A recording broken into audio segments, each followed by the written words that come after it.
Hi. I'm gonna save you the 17-minute video of me just crying into my program and just generally saying the show was very, very good.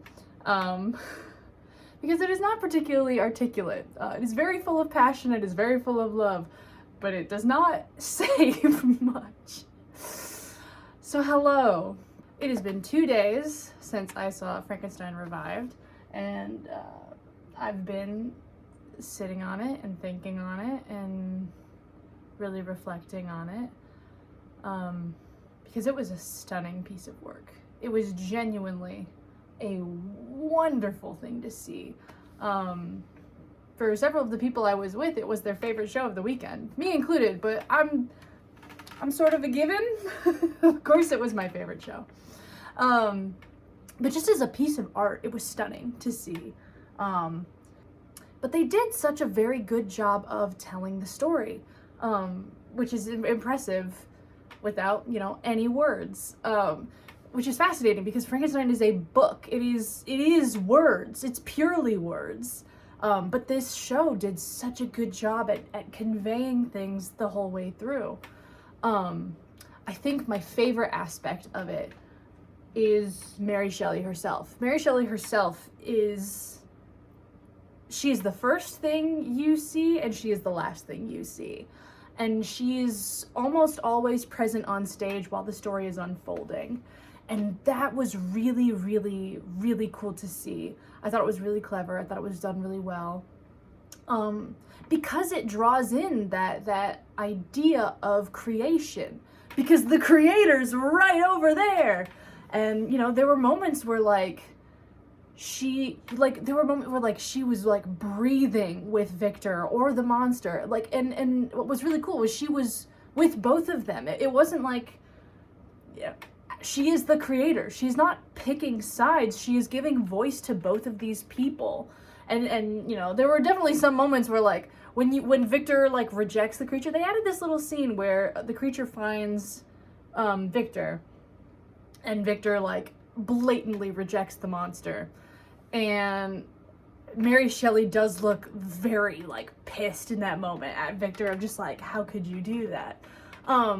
Which is interesting because, that as the creator responding with confusion at the actions of the characters that she is currently writing, I think that's fascinating. I thought that was really cool.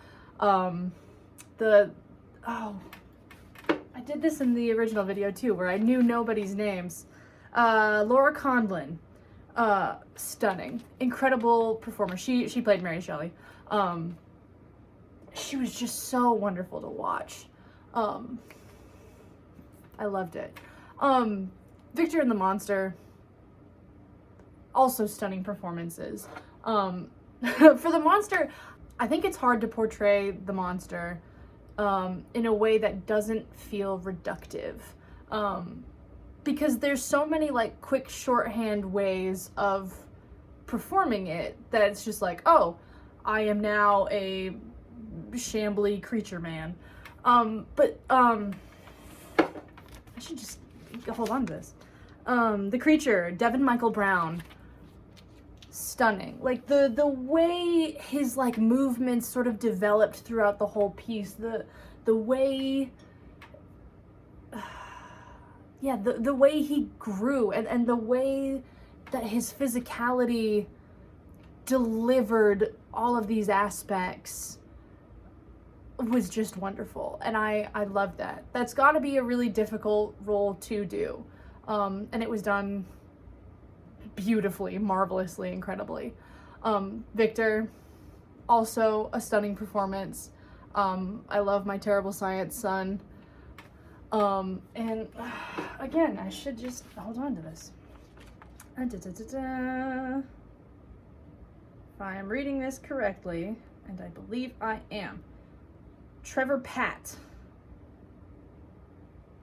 Yeah, Trevor Patt. Also a wonderful performance.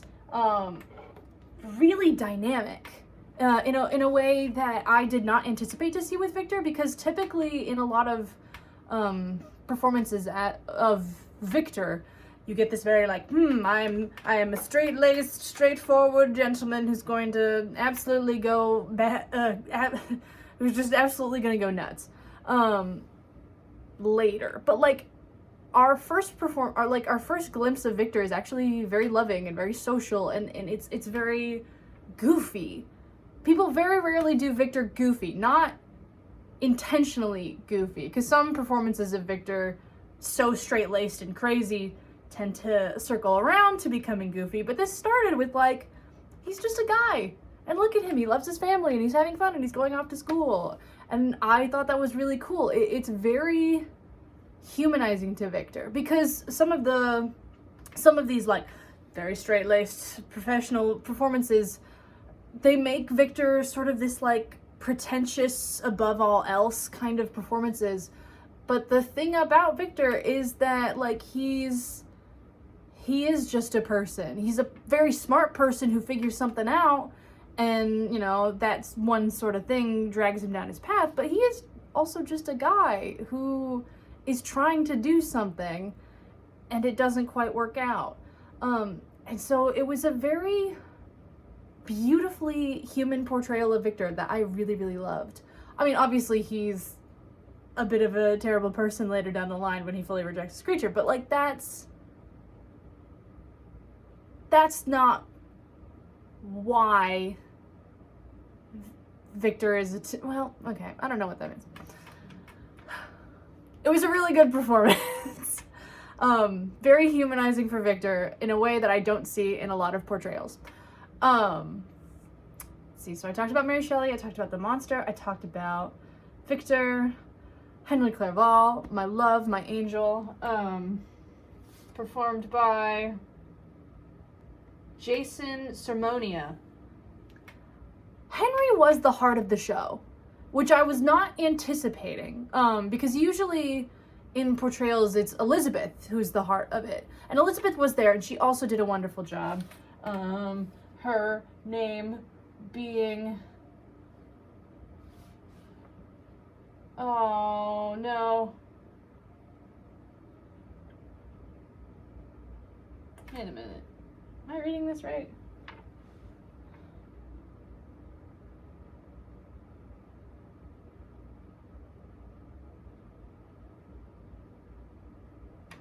Okay, I'm realizing I don't know if I'm reading this correctly.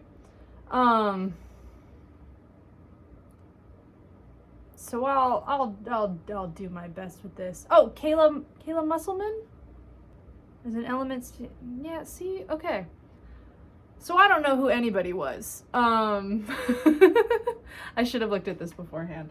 But so I'm gonna stop trying to name people and instead just talk about what I loved about the performances. Henry is the heart of the show, which I wasn't anticipating because usually Elizabeth is the heart of the show. And Henry as the heart was really, really good. I really liked that. Because honestly, Elizabeth is a big part of the heart of the book, but Henry, like the first bit you meet with Henry is him and Victor being goofy, and then him giving Victor his scarf, and then, you know, you go through the show, and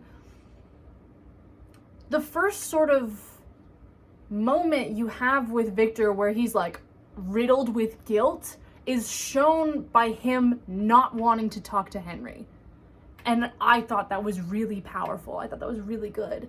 Also, you know, justice for Henry. I love that sweet boy. He's not in enough adaptations. And if he is there, he's not always done justice. This did him justice, and I really, really liked it. This is not to besmirch Elizabeth's role in this story, because Elizabeth also did wonderful. The lady whose name I haven't figured out, gorgeous. She did fantastic. Very sweet, very fun. I was a little sad that Elizabeth's role was so diminished. Like, we didn't, in Frankenstein, a new musical, they have the song Dear Victor, which is like Victor coming out of his like fervor and like reading the letters that Elizabeth had sent him. And we didn't even get like something like that, and I was a little disappointed about that. But for what we did get, it was still really well done, still really wonderful. What else did I want to discuss? Okay, so that's like the story. The performance, the dancing, the movement of it all. Stunning. Like, honestly, some of the best moments were, yes, because of the sort of principal characters, but would not be nearly as powerful as they were it not for the elements or the ensemble, the people around them who, in exaggerating the movement that they are doing extensively behind them, made it 1,000 times more magnificent, more magnanimous. I loved it. The use of bodies, which it sounds silly to say because it's a dance. Obviously the bodies are being used, but like specifically like the way bodies were used, the way they like moved. The scene I'm particularly thinking of is like Victor getting the body parts of the creature, and all of this sort of ensemble is like lying on the floor and writhing in sort of different ways, which emphasized like the different sort of body parts that were. It was really fascinating as a means of segmenting a human, of reducing a person to parts, of having these various parts, whatever was like being shoved up into view, that was the only piece of that person you could see. And with this sort of mass of these individual parts, it was really, reductive of like, oh, we're not seeing these people as people, they are parts being used. And you had a couple of moments, the other one that really stuck out to me was with the Agatha, Felix, and DeLacy scenes. Obviously, they were, the dancers, but they were also sort of being stagehands, moving like set pieces. And so obviously they had to stay and wait with the set pieces. But the way they stayed and wait with those set pieces was to like stick their arms through them and having just arms visible. Like the audience couldn't see anything except those arms. And that was sort of another one of those sort of segmenting people into parts, as well as like, this is the scene where the monster is trying to reach out to people, and what you are seeing in the background is an embrace of one person, which kind of like emphasizes. I'm absolutely overthinking something as simple as, hey, can you just like hold on to this set piece? Thanks. Like, but also it's there in the text, the visual text, and if I'm overreading it, no, I'm not actually, because can. But yeah, the music is another thing that I wanted to bring up, because the music was very powerful. One of the folks that I went and saw this show with kept emphasizing it. What did he say? It is a disservice to call this a movement-based piece, because without the music, the movement wouldn't be half as powerful. I think that's a little bit reductive, because obviously most performances without music aren't necessarily as powerful. Music kind of helps underscore. Music is definitely one of the more forgotten aspects of performance. Absolutely. Which I think was the main point that this person was making. And the music in this show was really interesting, because I didn't know what it was going to be. Because there were sort of the moments of like, oh, very 1700s or very, modern. But there were also moments that was like straight synth, like absolutely like ripped from the 80s. And it was really fascinating, and I really, really enjoyed that. The way it underscored the movement perfectly. Which unfortunately sometimes is all you can say about the music. because your attention isn't necessarily on the music, it should be on what is happening on stage, and the music is there to accompany that. Which is not to say the music was bad. It was not bad. It was great. I loved it. I loved the way, I don't know, I just loved the way it was, and it was perfectly in service to what was being visually performed. Let's see. There were some moments, because there were moments in the music where there was this like bam, bam, bam, and sometimes it was simply a sound, and sometimes on stage it was someone knocking. And so it was sort of interesting to see the way that like that got played with too, the way certain moments were diegetic versus non-diegetic. Delightful, wonderful, beautiful. Everyone did such a good, like every piece of this was crafted so well, including like the costumes. The way that the creature's costume was made deliberately a little bit small to help emphasize his bigness and to make him appear like larger than, I mean, he's already a large guy, but like the costume being just kind of small, his legs sticking out just a little bit too much. Brilliant, lovely, wonderful, fantastic. Also, Mary Shelley's dress. I love it. I need it. I want it. It's pretty. Yeah. Oh, so good. Yeah, every aspect of this show was really thought through. The set dressing, like, because it was very like bare bones, because this is a movement piece, it has to go very quick, and so a lot of things, you know, came rushing in, rushing off. But like, it was stunning to see, even with just like these little bits of whatnot.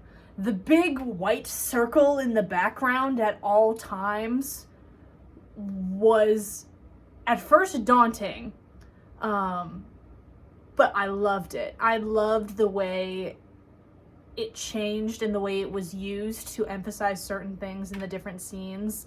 How sometimes it was the moon, sometimes it was like the pendulum of a clock, sometimes it was a silhouette of the creature just off stage. Like it was really well done. I loved it. Genuinely, I don't have enough time and I don't have enough mental skill to properly like convey everything. I wish I had an eidetic memory so that I could just play this show behind my eyes whenever I wanted to, because it was amazing. I know for like some of the Shakespeare performances at the Stratford Festival, they record those on DVD and sell them, and I'm not saying that this was better than Shakespeare, but I am saying of all the DVDs that I saw there, I would like this one. If they ever make this one, I want it, please, because it was such a stunning performance. But also I'm not going to enter a commentary about, you know, filming a stage performance then limits your scope of view. Because yes, but also we can make it work. It would be great. I would love it all the same. Other things that I want to mention. The only like complaint that I had is that at the end of the story, when like Victor's on the boat and whatnot and dying, he dies, and then Mary Shelley sort of brings him back and is just like, okay, but then the creature came in and killed him. And I was not a fan of that, because I don't like that. Let me emphasize myself a little bit better, be a little more articulate. I love that no one gets what they want at the end of Frankenstein, that everyone is unsatisfied, because that's sort of the point of when you go down these sorts of rabbit holes and never redress yourself, all you will find is disappointment and anger. And I liked that Victor just dies. He never finds out where the creature is. He never gets his vengeance. He just dies because he's a weak Victorian boy in the middle of the Arctic. And the creature doesn't get his, like, successful vengeance of killing his maker because he's dead. And you didn't do it. So how do you feel about that now? What do you want to do? It forces you to address, you know, the non-cinematicness of life, the disappointment that is there of like, yeah, you wanted this big confrontation moment, but guess what? You don't get it. So now what? You know, this thing that you were chasing after all this time? Now what? And giving that to him of being like, actually, yeah, go ahead, kill your creator. I don't know. I didn't super like that. Did it ruin the whole show for me? Not at all. I'd still watch this show 1,000,000 times more and love every second of it. I just thought, like, as a story element, I was like, oh, come on. I don't know. I'm sure there's some reason for it. But not my favorite ending. But that's like one thing, because the rest of it after that broke me. The reason I am filming this sort of a couple days later video rather than just showing you the one that I filmed right after the show is because I got emotionally devastated. I had tear tracks down my face leaving the theater.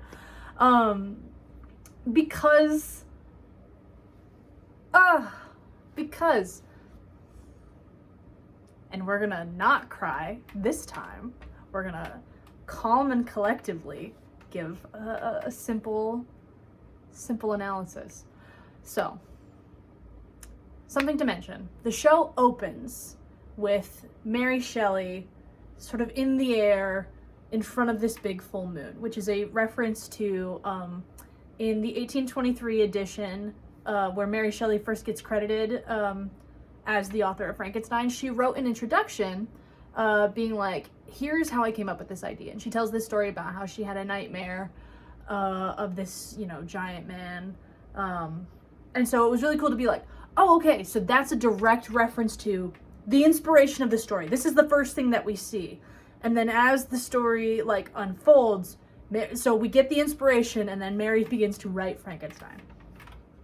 So that's how the show opens. We go through the whole story of Frankenstein. It's really well done. It's really beautiful.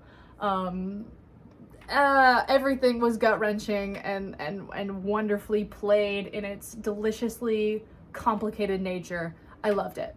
The monster kills Victor.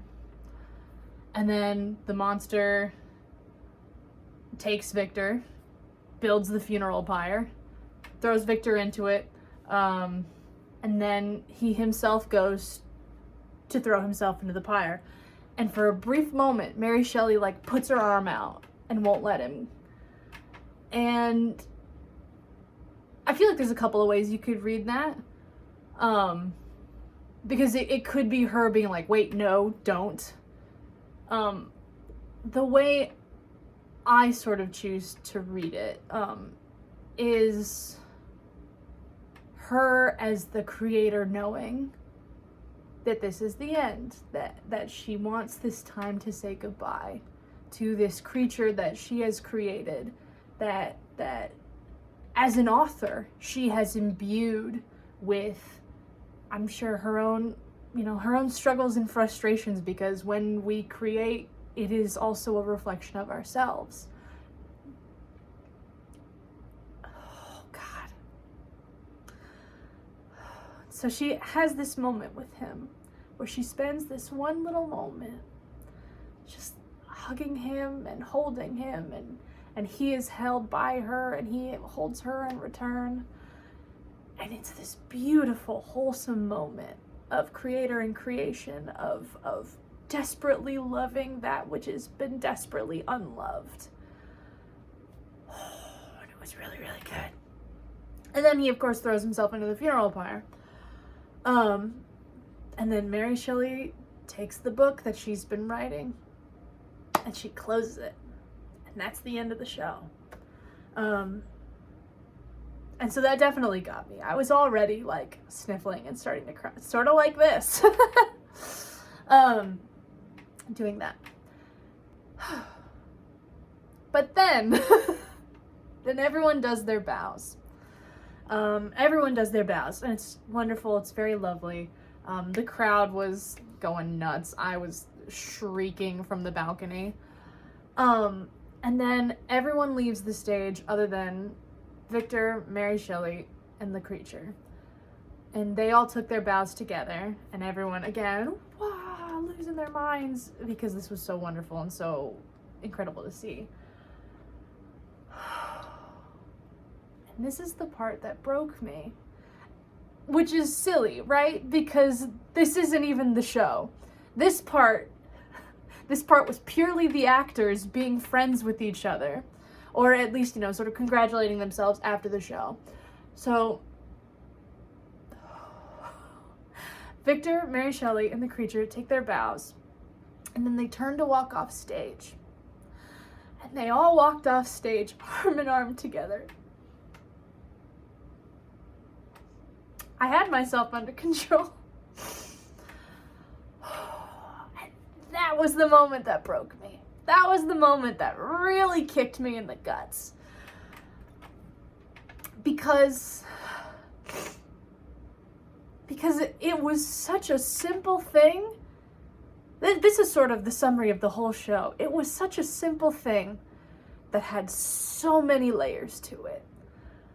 Because obviously it was, you know, the actors finishing a show, going off stage together, because presumably they've been working on the show for a while together now. They are all decently close with one another. It's fine. But to me, this was creation, arm in arm, at the end of this, after the story has been told, at the end of it all, of that segmentedness being reversed, of splitting things into parts, then coming together once again, of an author who creates something, and in creating puts parts of herself into the situation, of putting aspects of herself into these characters. And at the end of it, these aspects of herself also coming back to hold her, and for all of them to hold each other, of parts of a whole supporting one another and caring for each other, even after everything.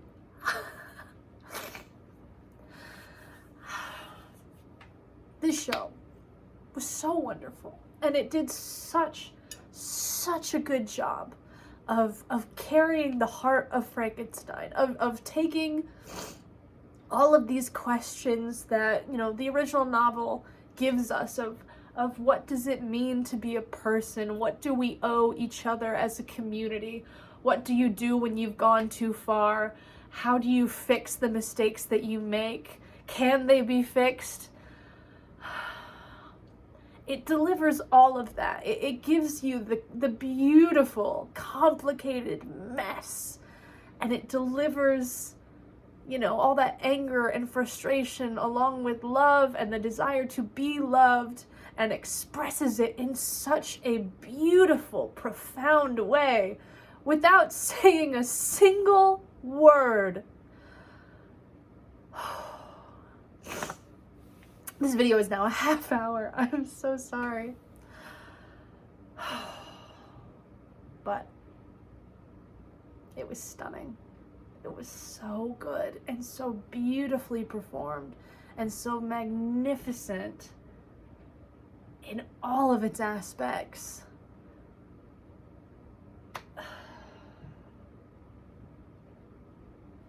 I have no complaints. I will happily watch this show 1,000 times over. If this was the only thing I had in my archive, I would never complain. This show was wonderful. And I hope that everyone who worked on it knows how wonderful it is. And I don't know how much longer it's going to run by the time I'm making this video. I believe this Stratford season is coming to an end. But if you can, please see it. It's amazing. It's wonderful. And it's just so good. Every piece of it was so thoughtfully crafted and cared about. And it delivers a product. I can't even call it a product. It delivers so much. It delivers this beautiful creation that any creator would love. This creator certainly did. And with that, thank you for watching this absolute ramble. Thank you to the creators of this show for making an absolute masterpiece. And thank you to myself for exposing my tears on the internet and not deleting the video outright. And remember, when things are falling apart, you can always stitch them back together. Till next time.